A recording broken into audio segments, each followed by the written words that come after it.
You're welcome back. Now let's talk about issues of power, because the Water River Authority says it has procured about 1 million barrels of crude for its thermal plants in the Western region and Tema.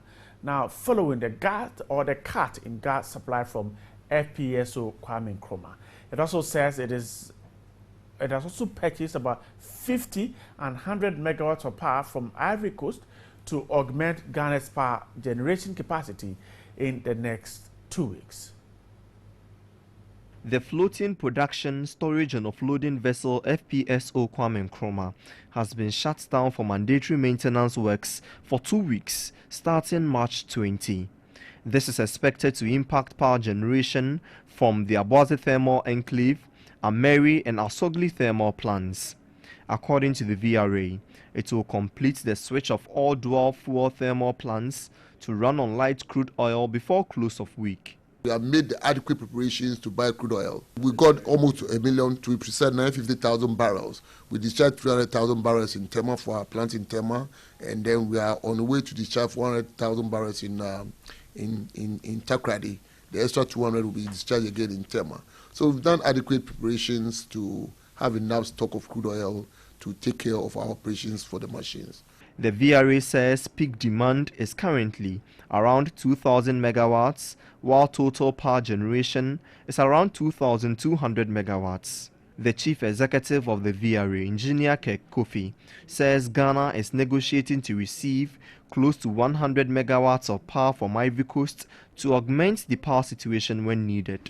I was in Ivory Coast with the Deputy Minister of Power, Honorable Jinapo, and the Chief Executive of Gridco to talk to them for some extra power supply.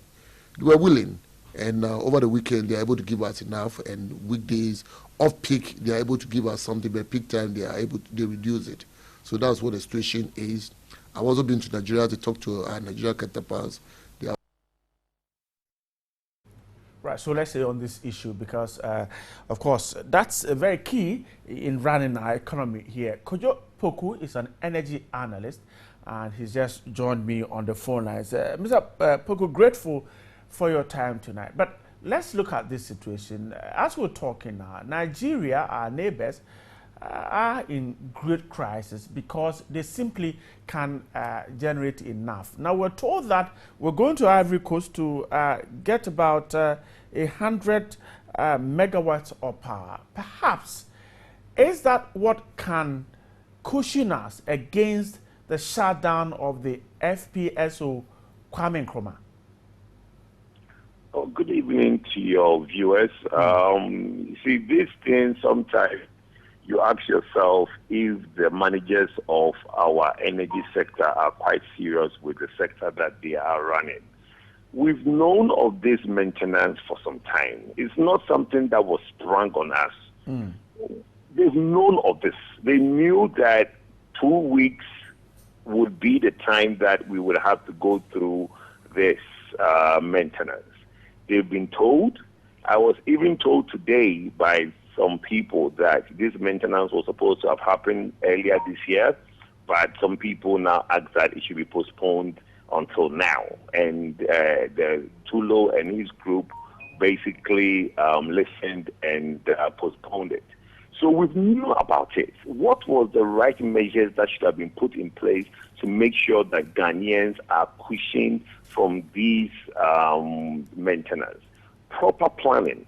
And we don't seem to never get it right. So to me, if we're going to bring 100 megawatts from Nigeria or from Ivory Coast, well, it would mean that our lights will be on. But to me, if not, that is not the solution. These maintenances are going to happen very frequent. Every now and then, these machines will need to be maintained. So are we saying that every time we're going to go through routine maintenance, we're going to go to Ivory Coast, take 100 megawatts from Ivory Coast? I don't seem to get the planning. You know, if what is stopping Gridco, ECG, and VRA from coming out with a proper load shedding arrangement where everybody will know that, okay, within these 2 weeks, my light will be off for 4 hours, or I'm going to be in darkness for 8 hours, so that everybody is being briefed and aware. Today, I was in my office today, lights went off like 10 times today, and most people in Accra had to switch off their computers and everything because the rate at which lights were going on and off was just unbearable. It tells you that they have not planned properly. I see. So for you, running to Ivory Coast isn't the solution. No, it's not. How is that a solution, my brother? It is only a stopgap measure. Okay? What it is that we were told that the most of the turbines in most of the generators in TICO and TAPCO and the other facilities can run dual fuel. So they can run gas at the same time like crude. Now, we were told again that because when you switch the fuel, you need to now do some cleaning. Because if something is running gas, then you have to now get it to run the crude like crude oil. There had to be some cleaning. So they needed a day or two or some time to be able to switch over. My point is this. We are forever going to have these shutdowns. FPSO Kwame Nkrumah is going to forever have maintenance. The turbines and then the generators in all these places are forever going to have maintenance. What is the proper planning put in place by the Ministry of Power vis-a-vis the agencies beneath it, GRIDCO, ECG, and VRA? From what we are going through today, tells you that there isn't proper planning. And to me, it is a planning that is key. And unless we get the planning right, we will forever be in problems. I see. So I don't think going to Ivory Coast is a problem. It's a solution. It's never a solution. Don't you think, Mr. Kojo-Poku, that perhaps we're told now that our reserve runs around 7%, and the fact that we do not have enough reserve is the reason why would have to run to our neighbors anytime we have to shut down for maintenance. If we have a reserve that is enough, we might not go to them. Well, it goes down to what our generation mix is. I have always been the person that I have said that thermal, the way we are going thermal, is not the solution for the country. Okay? Thermal is only good when you use them as peaking plants. Ghana, we should be able to plan long-term for a base load. Akosombo has served its purpose. Akosombo served this country for over 50 years as a base load. And when Akosombo was working at the full capacity, we never had any of these problems. Because Akosombo is now low, we need a major base load. And base loads cannot be thermal. Because one, we do not have the full security that we need. Let's say there is even the second FPSO, which is FPSO Atamils, which is in. If that and the ENI facilities they are supposed to build, all of them are online, we are still going to have those problems. Whereby because all of them have to be shut down at a point. Right. What the government and the ministry should be doing is to look at, in the next 5 years, what is Ghana going to do to have a second base load? And that base load should not be thermal. And to me, that is the problem we're having. Everybody seems to be thinking thermal. We are bringing LNG. We are bringing this. It is not the solution for our long term. Because if we go the thermal route, then we're forever going to have this problem. I see. So the rush for these equipment, these plants that were told are generating power, is all something that won't help us at all.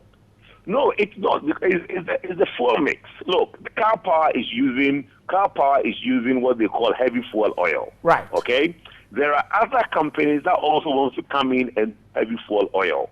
But the problem you would have is that if you have a lot of generating companies using gas, and you have Atuabo, FPSO, Atamils, or FPSO in Nkrumah having to shut down, it means that you cannot store these gases because store the gas is very expensive. You now have to talk about LNG.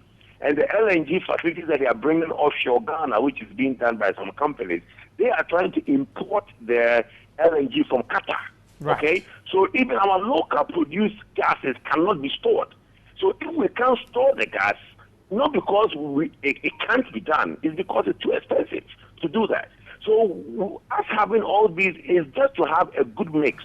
So the HFOs, which is a heavy fuel oil, if we have like 3 or 4 facilities that are HFO, when the gas is not coming like we have the problem now, then you can now call on those HFO plants, which will be your peaking plant, to now come on. But until we have those mixes where the planning is right, and I keep everyone on planning because that is what is keeping us in this problem. Nobody is planning. I see. So the relying on hydro, you won't buy that idea, but even with thermal, we still have a problem. But yours is that there's the need for us to plan properly if we need to get rid of these perhaps announcement that doesn't keep the public in good spirit. Exactly. And you see, hydro will not be like this for a long time. God willing, the rains will come. Akosombo will fill up very soon. Maybe if not this year, I don't think Akosombo will be like that till next year. I'm sure by next year, Akosombo would have come up a bit and most of these problems will go away. The reason we are having all these problems because Akosombo is very low. All these thermal plants that you have, the 200, the 250 megawatt, 350 megawatt, does not come anywhere close when Akosombo gives us 1,000. Right. Okay? And that is what I'm saying, that in the 5 years from now, everybody, when the president gave his State of Union address, he said, oh, between now and 2020, he mentioned some thermal plants that are supposed to come online. I would have expected a proper planning whereby we are looking at a major investment that will give us about 10,000 megawatts of power, which will now become our national base load for the next 20, 50 years. But we are still playing around with these thermals and LNG and all these things, and we are forever going to be in this load shedding. As long as Ghanaians are happy with being in 2 weeks, 3 weeks load shedding, then we are good. We can go the thermal route. But if we want power like the way Akosombo said that, but the thermal is not the way to go. And I think the Ministry of Power should do better to educate the populace when we have some of these scheduled maintenances. The way they've done it this time around, we can all see that did not go well. Let me ask you this question to wrap up our conversation. Somebody just told me today that for a whole week, his power has been on, and so he's excited. He thinks that the power situation is resolved. Now, would you say that perhaps we have set the bar so low that 1 week and our power is on and we're excited? Yes, I mean, somebody will say that, oh, now the lights are on. The lights are on from when? Has our lights ever been off? It just happens that when you give people so little, you know, there's a saying that when you are so thirsty in the desert, when you're given sun, you drink it. My answer to that is that you only drink sun for water if you don't know the difference. You understand? Nobody, no matter how thirsty you are, will drink sand if you're thirsty. You only drink if you know the difference. Ghanaians have now gotten to the point where, like you said, our lights are on for 1 week and we are excited. You know, it is where we are as a country. Mediocrity is setting into our way of planning. And we think that you do things anyhow and it should be accepted. Personally, I think that we should be more educated, we should be more discerning, and be able to let our authorities know that, look, we deserve better. That is the bottom line. I mean, scheduled maintenance is forever going to be the case. We are forever going to have these 2 weeks, 3 weeks, whereby the authorities need to do proper planning to let everybody have a share of their light.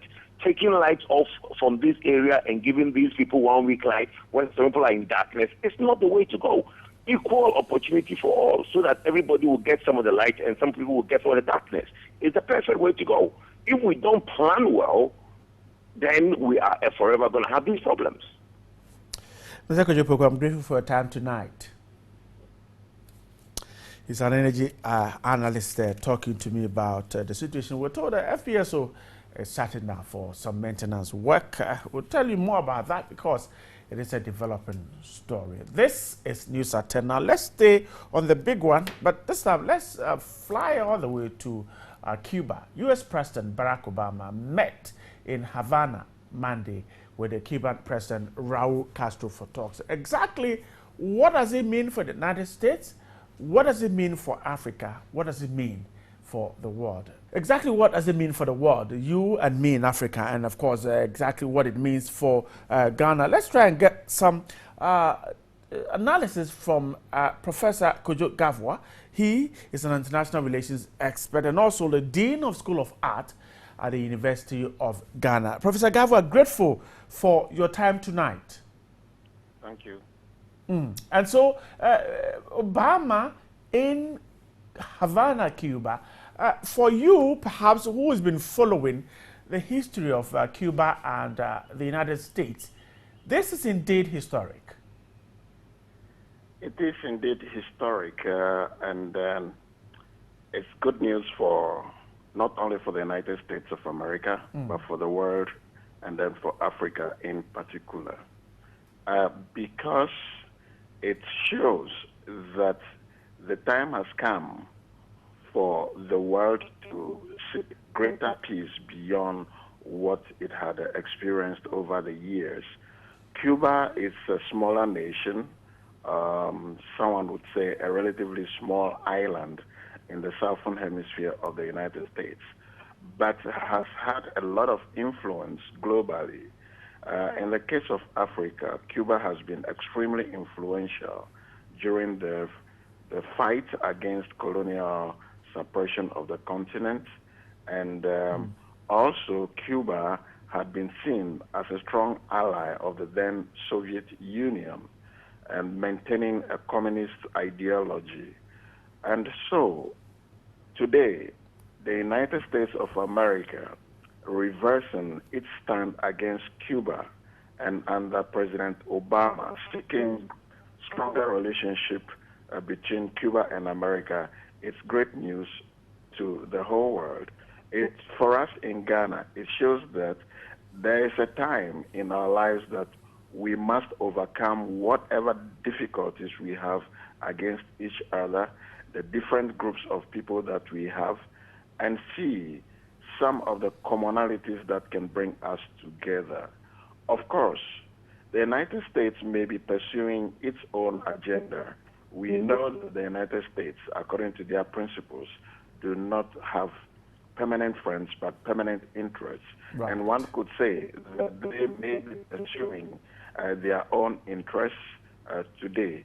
But in spite of that, we see that it is a good step in the right direction. Let me ask you this. For the Cubans, how should this visit be a groundbreaking news for them, Cubans?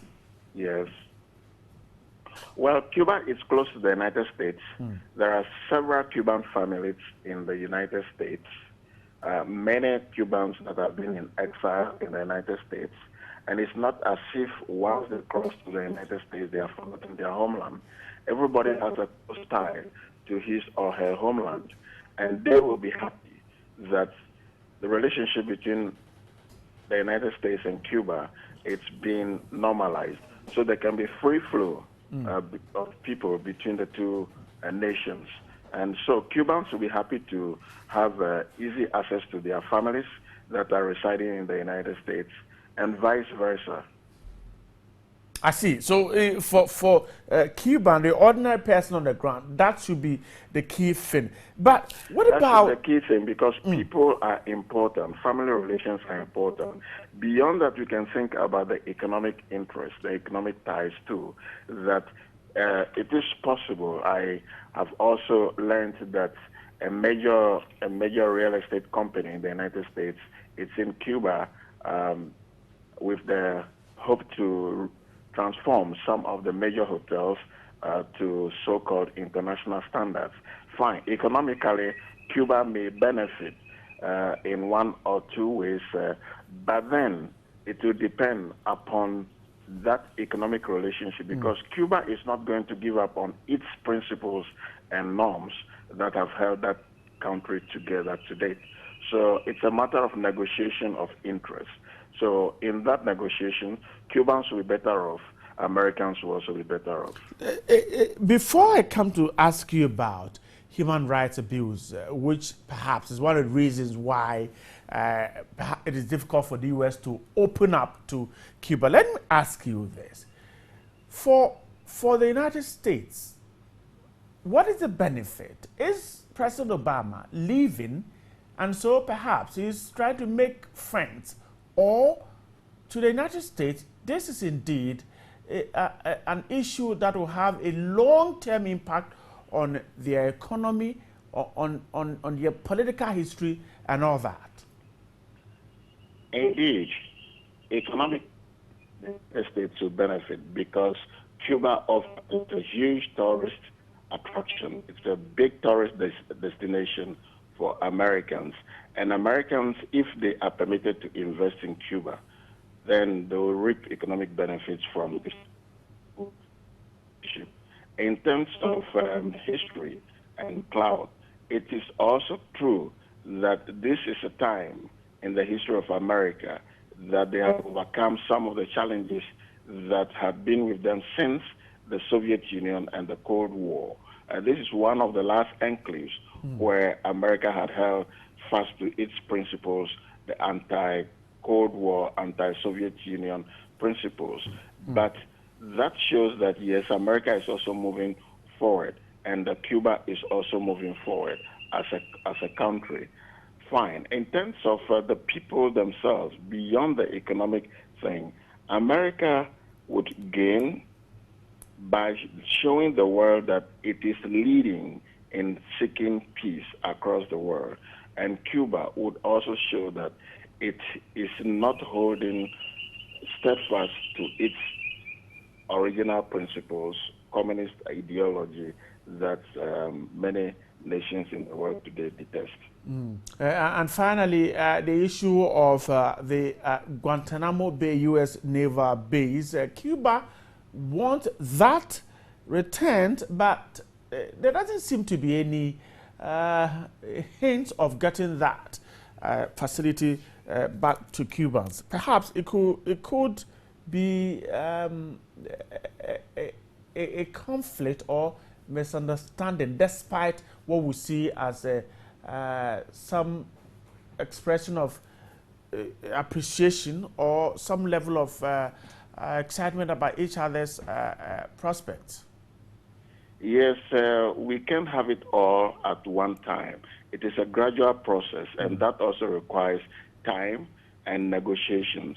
It's a delicate issue, and this is the beginning. Once the U.S. government under President Obama has taken this step of normalizing relations, with President Obama visiting Cuba and beginning some discussion, I think that in the long run, those issues will be dealt with. But we cannot expect that because President Obama has been in Havana and attempting to normalize relations, Guantanamo Bay will be returned to Cuba immediately. It will take a while, but I believe that in the long run, all those issues will be addressed. And that will include the lifting of the almost 5 decades of trade embargo on Cuba. Should the U.S. quickly lift that? Sure. I suspect that part of the discussion when President Obama was in Havana would also encompass some of those sanctions. Those sanctions would be lifted, if not all aspects of it or some of it will be lifted. After all, we saw the situation of Iran, and some sanctions have been lifted. The United States had sanctions against Iran. The world powers had sanctions against Iran. Those sanctions have been lifted. And so Cuba is not an island in the whole world. It is part of the global system of states. So eventually, once we start having better relationship between the United States and Cuba, those sanctions too would be lifted. But Professor Gavua, you know the Republicans are against this. They simply don't want it to happen. Oh, sure. In every nation, it isn't everybody or every political party or every political grouping that will accept all that would be in the interest of that nation. It happens here in Ghana too.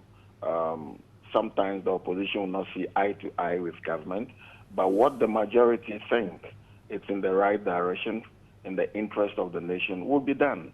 And so if the current regime in America and even the future regimes see the benefit of lifting sanctions against Cuba, I don't think any grouping, be it the Republican or any other grouping in the United States, could withstand that.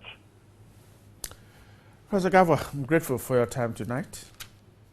You are most welcome. Thanks very much for speaking to us. Professor Gavwa is an international relations expert and also with the School of Arts, the Dean of the School of Arts, University of Ghana there, talking to us about the historic trip of Barack Obama to the Republic of Cuba. Let me call it that way.